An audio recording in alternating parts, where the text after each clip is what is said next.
Hi, it's Teresa from Dodge Nature Center, and this week on Nature to Go, we're thinking about all those different structures that have been created that capture sunrises and sunsets happening on the equinox, like what's happening right behind me right now. Most ancient cultures were very perceptive about what was happening in the night sky and tracking when the sun was rising and setting and where it was rising and setting was very important in many aspects of their cultures. A structure that is well known for being able to mark the solstices is Stonehenge. The solstices marked the turning of the seasons, when we were either gaining daylight or losing daylight. But the equinoxes were equally important in many cultures, and so they created interesting structures and interesting ways to be able to mark when the equinox was happening. Here are some of those structures. In Chenquilo, Peru, there are these 13 towers that are in a line along a hill.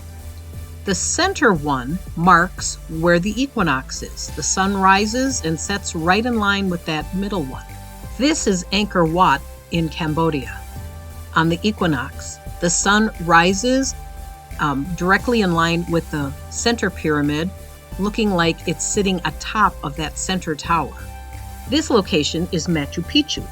Now, the stone that's in the front is called Intihuatana, meaning the place when the sun gets tied. What's amazing about it is it casts shadows except at noon on the days of the two equinoxes, the spring equinox and the fall equinox. There's no shadow in this location on the stone on those days.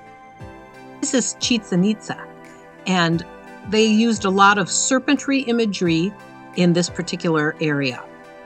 One of the things they did that's really amazing is the way the pyramid is built. When the shadow hits this structure on the equinox, it creates a snake-like pattern that seems to descend towards the bottom. Within the United States, the Northeast seems to be one location that has quite a few interesting structures. A lot of them are built up of layers of stone, like you see in the picture here. And in the one location in Connecticut, I believe it's pronounced Gungiwam, there is a structure that has a tiny vent or window, and on the equinoxes, sunlight comes right through that window and illuminates the walls inside a small chamber, and this area is called the calendar wall.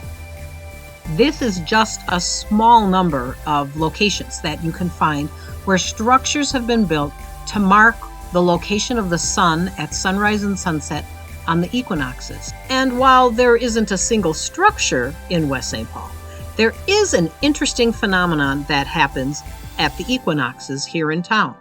At sunrise, beyond Butler Avenue, the sun comes up directly in line with Butler at the equinox.